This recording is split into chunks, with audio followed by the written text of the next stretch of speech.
Hindi aksidente na nandito ka ngayon. Sa gitna ng katahimikan ng umaga, may tinig na bumubulong sa puso mo. Hindi mo man marinig ng malinaw, pero ramdam mo, may gustong gawin ng Diyos sa buhay mo ngayon. Sa bawat bigat na kinikimkim mo, sa bawat pagod na hindi mo mailabas, ang Panginoon ay handang dumamay. Sabi sa awit 34:18, ang Panginoon ay malapit sa mga may pusong wasak, inililigtas niya ang mga bagbag ang loob. Hindi mo kailangang maging malakas sa lahat ng oras.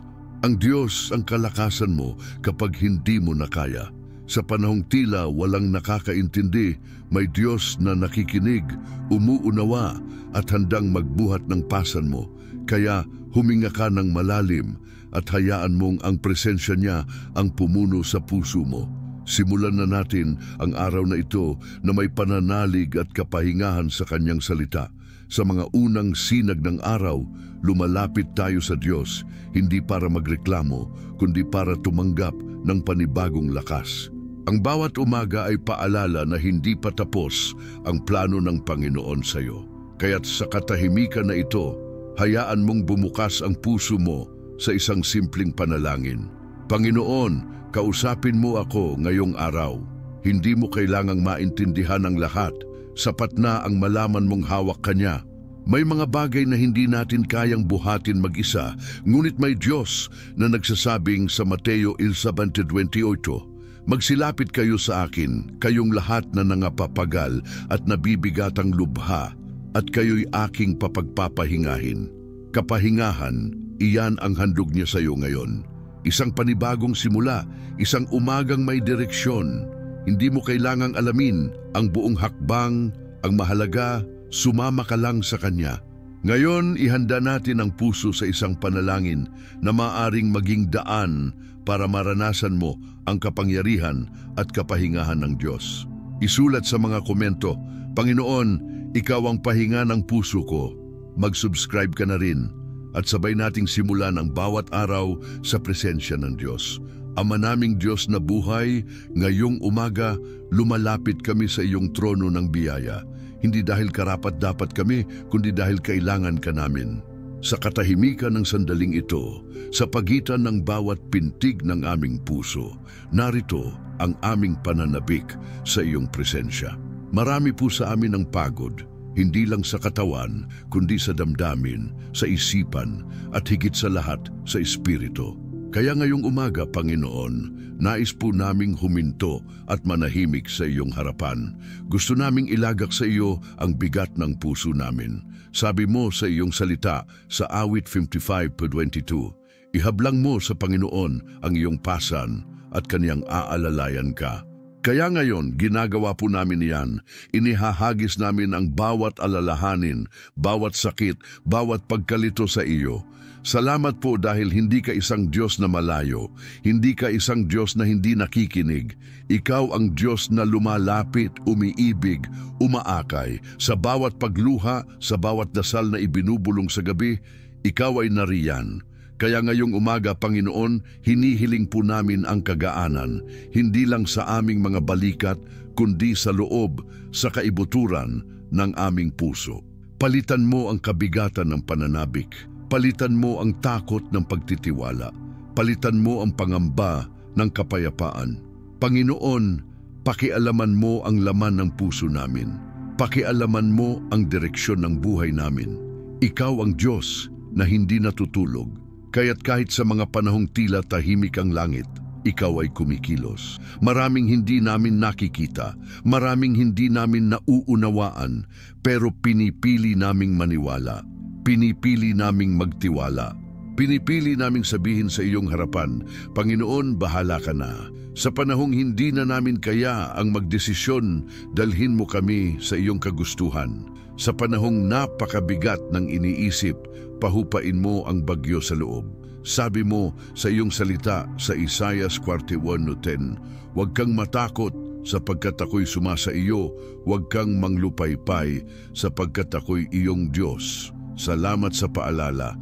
Salamat na may Diyos na gaya mo, hindi lang tagapagligtas kundi Ama. Ama na hindi sumusuko sa mga anak niya. Sa panahong ito, inaalay po namin ang bawat bahagi ng aming araw. Sa mga magtatrabaho, bigyan mo ng lakas. Sa mga may sakit, hipuin mo ng kagalingan. Sa mga naghahanap ng sagot, magsalita ka. Sa mga naghihintay ng milagro, bigyan mo ng pananampalatayang hindi matitinag. At sa mga naguguluhan, ikaw na po ang maging daan, liwanag, direksyon. Sinasabi po namin ngayon, Panginoon, ng may buong tiwala, Ikaw ang Diyos ng bagong simula. Ikaw ang Diyos na gumagawa ng daan kahit wala. Ikaw ang Diyos ng oras soundaman niya, ang Diyos ng mga unang sandali ng araw. At nais ka naming simulan kasama sa bawat araw, sa bawat hakbang, sa bawat paghinga. Sa mga sandaling ito, hinihingi po namin ang iyong kapatawaran. Kung may mga bagay man sa aming puso na hindi ayon sa iyong kalooban, linisin mo kami. Linisin mo ang aming mga intensyon, ang aming mga motibo, ang aming pag-ibig sa iyo. Tanggalin mo ang pride, ang galit, ang tampo, ang inggit, ang takot. Lahat ng iyon ay inilalagay namin sa paanan ng iyong trono. Dahil alam namin, Panginoon, walang ibang makakapagpagaan sa amin kundi ang iyong presensya. Hindi pera, hindi tao, hindi plano, kundi ikaw lang. Kaya lumalapit kami. Humihingi ng linaw, humihingi ng kaliwanagan, humihingi ng direksyon. At higit sa lahat, humihingi ng kapayapaan, kapayapaang hindi kayang sirain ng mundo, kapayapaang galing sa iyong salita. Ang aming panalangin, Panginoon, ay hindi lang maging mga salita sa hangin, kundi maging halimuyak na aabot sa trono mo. Na sa bawat ama namin, bawat Panginoon, bawat hikbi ng kaluluwa, ay maramdaman naming totoo ka, buhay ka, at nasa tabi ka namin. Hindi mo kami iniiwan, hindi ka nagsasawa, hindi ka napapagod, kaya binubuksan namin ang aming mga palad, tanda ng pagsuko. Binubuksan namin ang aming mga puso, tanda ng pagtanggap. At binubuksan namin ang aming isipan, tanda ng pagnanais naming marinig ka, hindi lang ngayon, kundi araw-araw. Dahil ang tunay na panalangin sa umaga ay hindi lang panalangin ng bibig, kundi panalangin ng puso. Panginoon, gusto naming maranasan ka sa tunay na paraan. Sa bawat bukas ng mata sa umaga, ang maalala agad ay ang kabutihan mo. Sa bawat inuman ng kape, maalala naming ikaw ang nagbibigay ng lakas. Sa bawat lakad patungo sa trabaho, maalala naming ikaw ang naglalakad muna sa unahan namin. Gusto naming gawing altar ang bawat sulok ng araw namin. Gusto naming gawing panalangin ang bawat hakbang. Kaya turuan mo kami. Turuan mo kaming manahimik kapag kailangang makinig. Turuan mo kaming magsalita ng mga salitang may buhay. Turuan mo kaming magmahal ng gaya ng pagmamahal mo sa amin. Gusto naming dalhin ka saan man kami mapunta. At sa mga oras na ito, habang nakapikit kami, habang pinakikinggan namin ang iyong tinig sa aming kaluluwa, habang nararamdaman namin ang katahimikan na puno ng presensya mo, ito ang aming sigaw. Magsalita ka, Panginoon. Nakikinig ang iyong lingkod. Ito ang aming panalangin, isang panalangin puno ng pananampalataya, pag-asa at pagmamahal. Panalangin hindi lang naming sinasambit, kundi isinusuot namin bilang baluti. Panalangin bubuo sa amin, magpapalakas sa amin at magdadala sa amin sa kalooban mo. Kaya ngayong araw, pinipili namin ang pananampalataya kaysa takot, kapayapaan kaysa pagkabalisa, kapatawaran kaysa galit, pag-asa kaysa kawalan. Panginoon, ikaw na ang bahala sa lahat. Hawakan mo kami, gabayan mo kami, pagpalain mo ang buong araw na ito. In Jesus' name, Amen. Ngayon gusto kong anyayahan kang magkomento sa ibaba. Sabihin mo lang ang linyang ito. Panginoon, ikaw ang pahinga ko at lakas ko sa bawat umaga. O kung may nais kang ipanalangin, ilagay mo sa komento. Sama-sama nating idulog kay Lord. Huwag mong kalimutang mag-subscribe para sa mas marami pang panalangin, direksyon at kapayapaan sa bawat umaga ng buhay mo. Isipin mong muli ang panalangin na ibinuhos mo kanina, yung paghinga mong malalim habang nilalapit mo sa Diyos ang laman ng puso mo. Yung mga salitang wala sa bibig mo pero sigaw na ng kaluluwa mo. Hindi ba't sa ganitong sandali, nararamdaman mong totoo ang Diyos, na hindi siya tahimik, na hindi siya malayo, na kahit walang sumasagot sa mga tanong mo sa mundo, meron siyang tinig na bumubulong sa puso mo. Anak, naririnig kita. Ngayon, hayaan mong dalhin kita sa kwento ng isang babae sa Biblia na ilang beses nang nabanggit sa mga pananalangin sa umaga. Isang kwento na halos kabisado ng marami, pero madalas hindi nararamdaman sa lalim. Si Ana, isang babaeng may pananampalatayang hindi matitinag. Hindi lang siya nanalangin, kundi nagluhod. Hindi lang siya humiling, kundi sumuko. Hindi lang siya umasa, kundi naniwala kahit walang kasiguraduhan.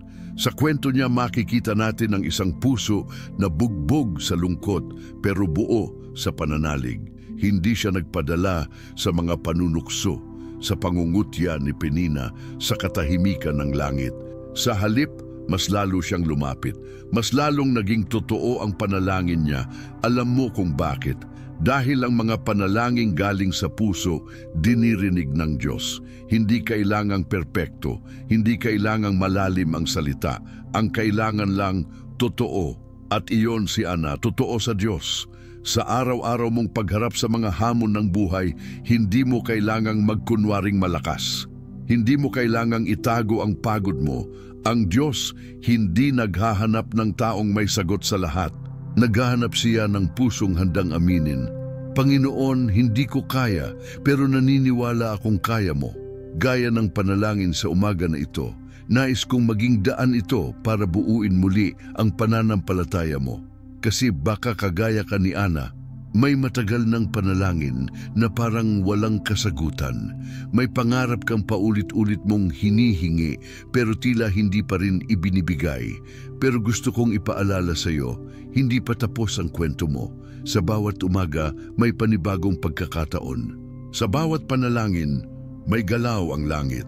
At sa bawat pagbangon mo kahit pagod ka na, may Diyos na nagsasabing, nakikita ko yan, anak. Hindi mo alam kung kailan darating ang sagot, pero darating. Hindi mo alam kung anong paraan, pero may plano ang Diyos. At gaya ng sinabi ni Eli kay Ana, humayo ka at maging sa iyo nawa ang iyong hinihiling. Kapag sinabi ng Diyos na, oo, wala nang makakapigil. Kaya habang hinihintay mo pa ang kasagutan, patuloy kang manalangin. Patuloy mong ipagkatiwala. Patuloy kang huminga sa pananampalataya. Ngayon, baka may tinatanong ka, paano kung hindi agad ibigay ni Lord ang hinihiling ko? Kaibigan, ang hindi pagtugon ay hindi ibig sabihin ng hindi pagkilos. Minsan, tahimik ang Diyos kasi gusto niyang lumalim ka pa. Gusto niyang mas lalo mo siyang hanapin at sa paghahanap na iyon, natatagpuan mo hindi lang ang sagot, kundi siya mismo. At pag natagpuan mo siya, sapat na. Dahil mas mahalaga ang presensya niya kaysa sa kahit anong bagay na hinihiling mo.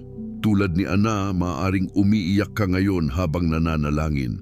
Pero dumating ang panahon na ang kanyang luha ay napalitan ng tawa.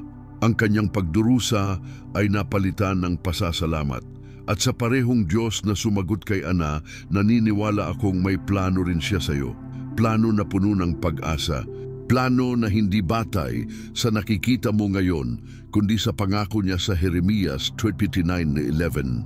Sapagkat nalalaman ko ang mga panukala na iniisip ko para sa inyo, mga panukalang ukol sa kapayapaan at hindi sa kasamaan, upang bigyan kayo ng kinabukasan at pag-asa. Kaya huwag kang bumitaw, huwag mong sukuan ang panalangin mo. Bawat umagang kasama si Lord ay panibagong simula, panibagong pagkakataon para ipagkatiwala ang puso mo sa Kanya. Kahit hindi mo pa nararamdaman ang sagot, piliin mong magtiwala. Piliin mong sabihin, Panginoon, hindi ko nakikita pero naniniwala ako. Dahil sa bawat pananampalatayang inihahayag mo, may binubuksang pinto sa langit, may pinapadalang grasya, may pinaghahandaang himala. Ngayon, habang ramdam mo pa ang presensya niya, tanungin mo ang sarili mo, handa ba akong maniwala gaya ni Ana? Handa ba akong magsuko kahit hindi ko pa hawak ang kasagutan? Dahil ang pananampalataya ay hindi lang paghawak sa biyaya. Ang pananampalataya ay paghawak sa Diyos mismo. At sa sandaling ito, gusto kong anyayahan kang gawin iyon. Ialay mo sa Kanya ang bawat tanong, bawat pangarap, bawat luha. Dahil ang Diyos na kumikilos sa katahimikan, Siya rin ang Diyos na nagpaparamdam sa iyo ngayon. Kaya bago tayo tumuloy, gusto kong marinig ang tinig ng puso mo. Sabihin mo sa komento, katulad ni Ana, naniniwala akong maririnig ako ng Diyos.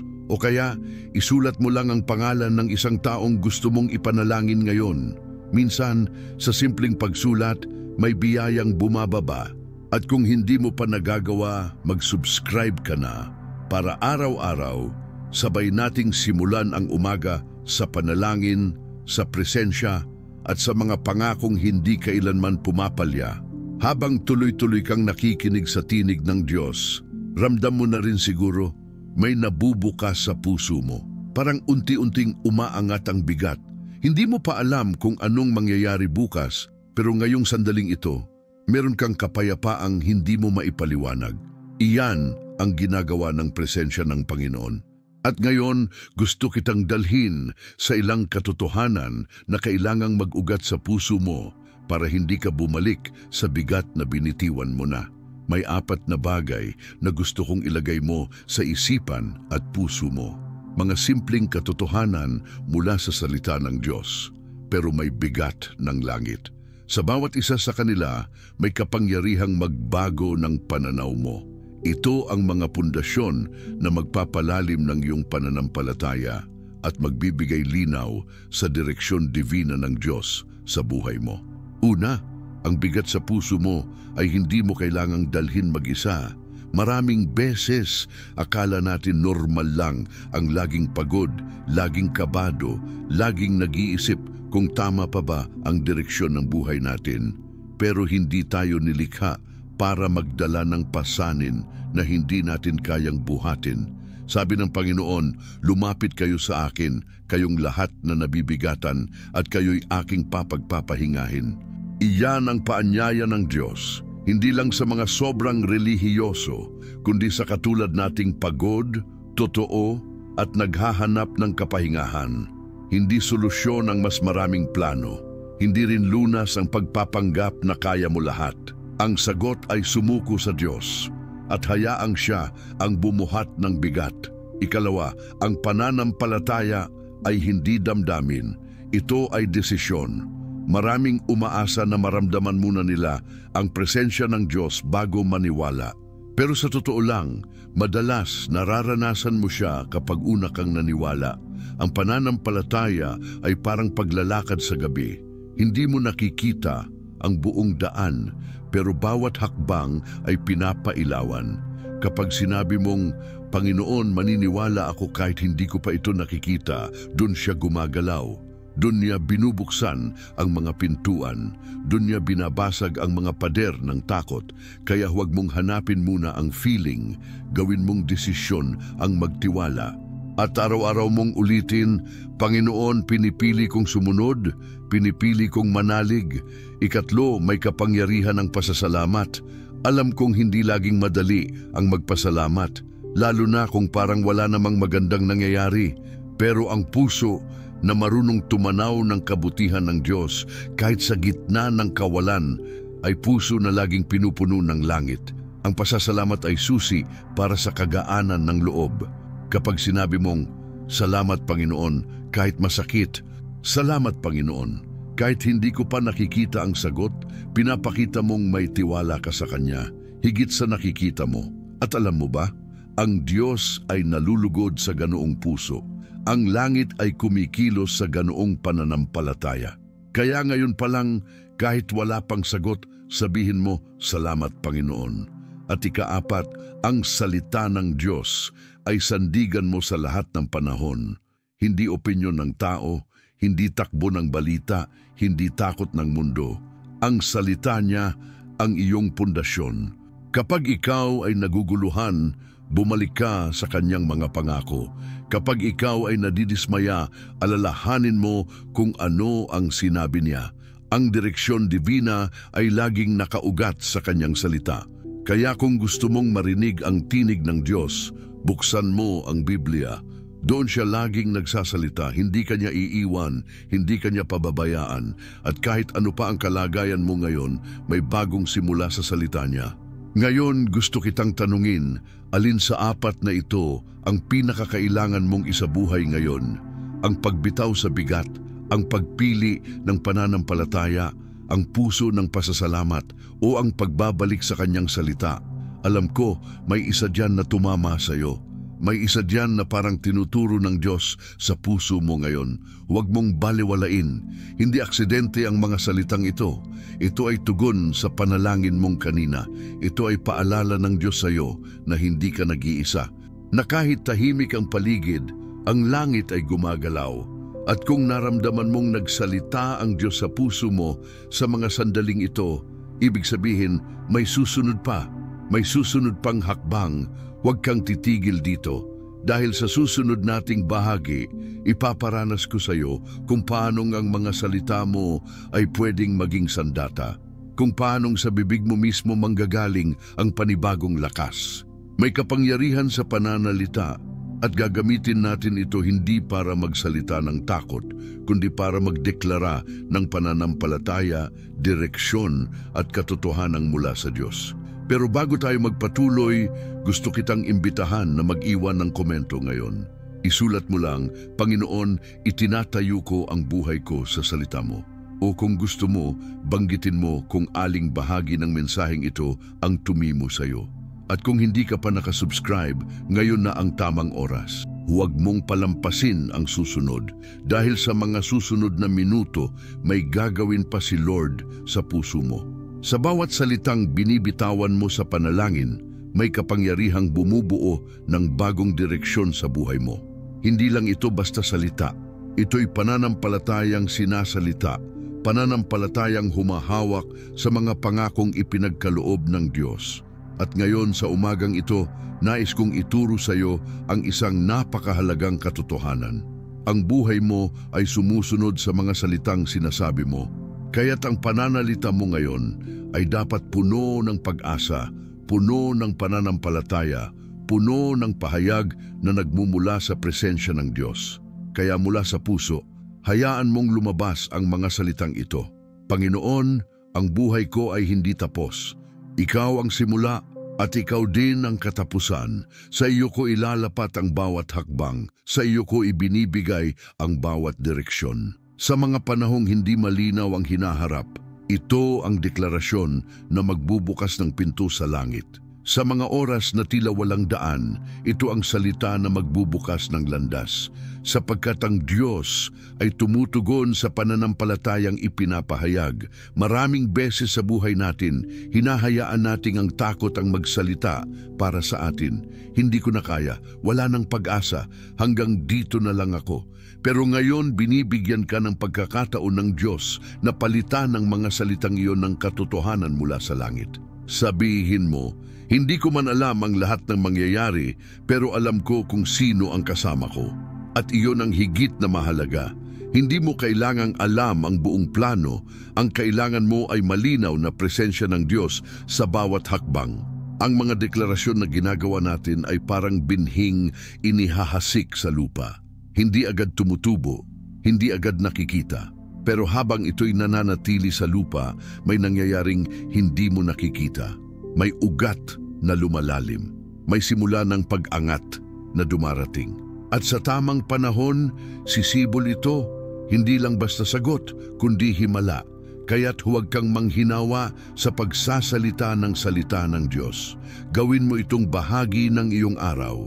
Gawin mo itong bahagi ng umaga mo. Sabihin mo tuwing gigising ka, Panginoon, inaangkin ko ang kapayapaan mo.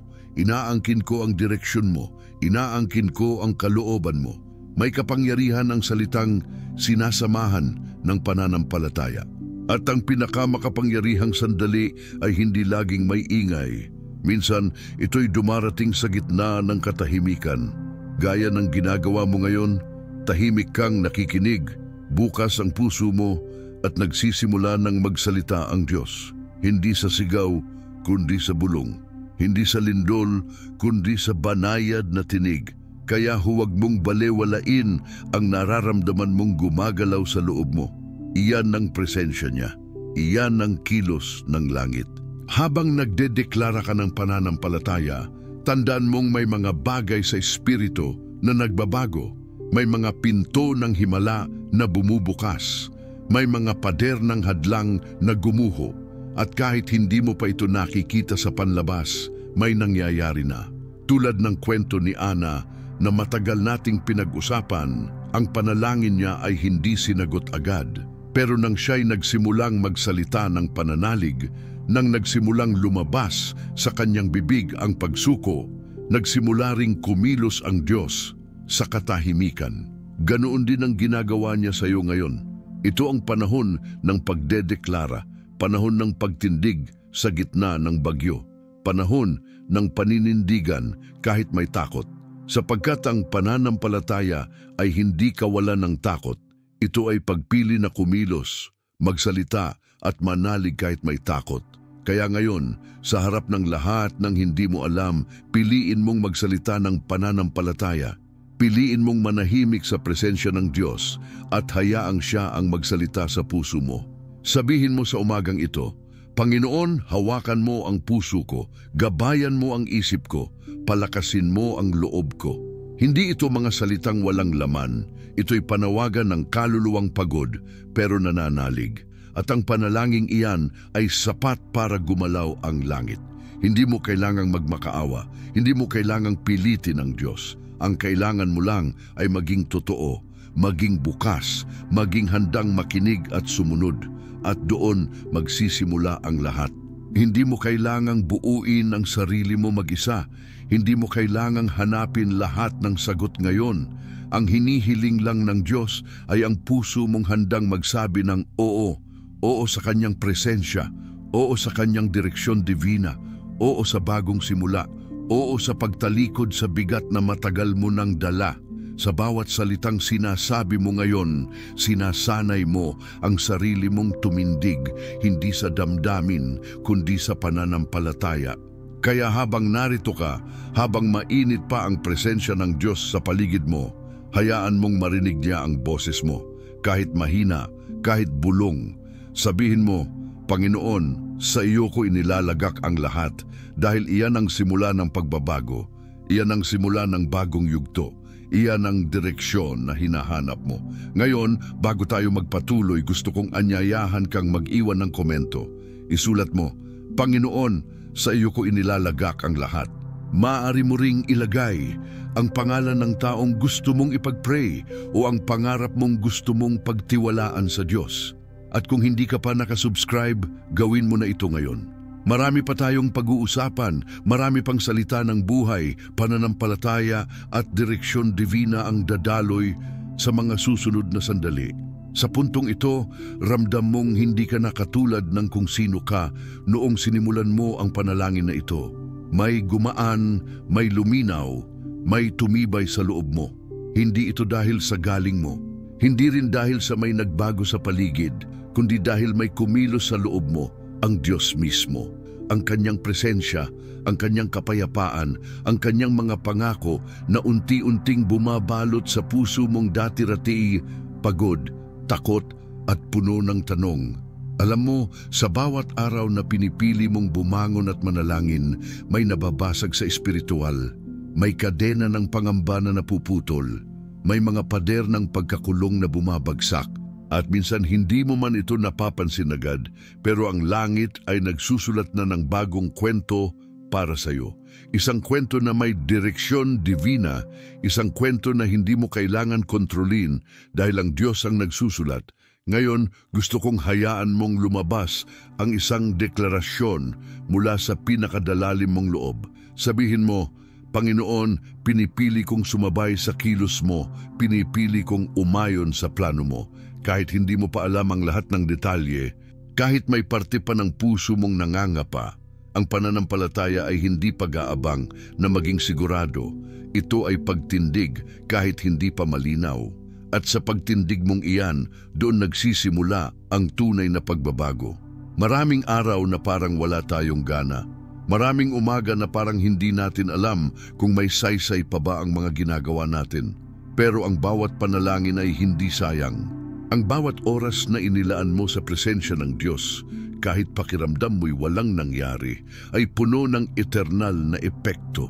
Ang Diyos ay hindi lang gumagalaw sa nakikita, mas lalong gumagalaw siya sa mga hindi mo pa nararamdaman. Kung naramdaman mong parang binuhusan ng tubig ang puso mo ngayon, iyan ay presensya ng Diyos. Kung bigla kang natahimik, parang may kapayapaang hindi mo maipaliwanag, iyan ang kilos niya. Kung kahit sandali ay naramdaman mong hindi ka nag-iisa, iyan ang mismong kamay ng Diyos na bumabalot sa iyo.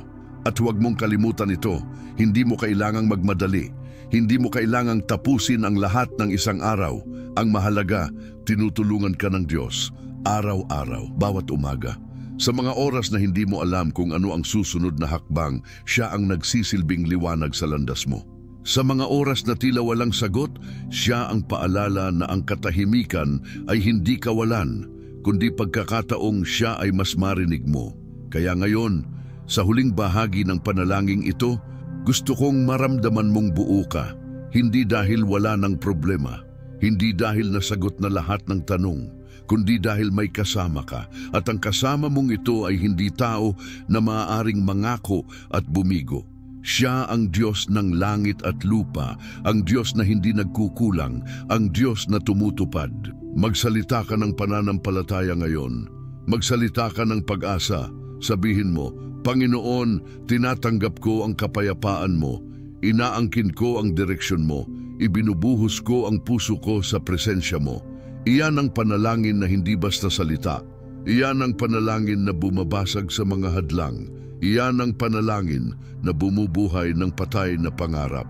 Iyan ang panalangin na nagpapalaya. Sa pagtatapos ng video na ito, dalhin mo ang panalangin ito sa araw mo. Dalhin mo ang salita ng Diyos sa bawat kilos mo. Huwag mo itong iwan sa loob ng video. Dalhin mo ito sa bahay mo, sa trabaho mo, sa paglalakad mo, sa katahimikan mo. Dahil ang tunay na panalangin ay hindi lang sa mga salitang binibigkas, kundi sa pusong nananatiling bukas sa Diyos buong araw. Ngayon, gusto kong imbitahan ka na ipahayag ang pananampalatayang ito sa harap ng iba. Mag-iwan ka ng komento dito. Panginoon, hawak mo ang puso ko. O kaya naman, hindi ako mag-iisa, kasama kita o Diyos. Sabihin mo rin kung anong bahagi ng panalangin o mensahe ang tumama talaga sa puso mo. Iyan ay hindi lang para sa engagement, iyan ay para sa kapatiran. Para magbuklod tayo sa pananampalataya. At kung hindi ka pa nakasubscribe, ngayon ang tamang panahon. I-click mo ang subscribe button para sa araw-araw mong panalangin, gabay, at direksyon mula sa salita ng Diyos. At may video ngayon sa screen, i-click mo yan. Huwag mong palampasin ang susunod na mensahe, baka iyon na ang mismong salita na matagal mo nang hinihintay. Patuloy tayong magpanalanginan, magsalita ng pananampalataya at lumakad sa direksyon divina ng Diyos.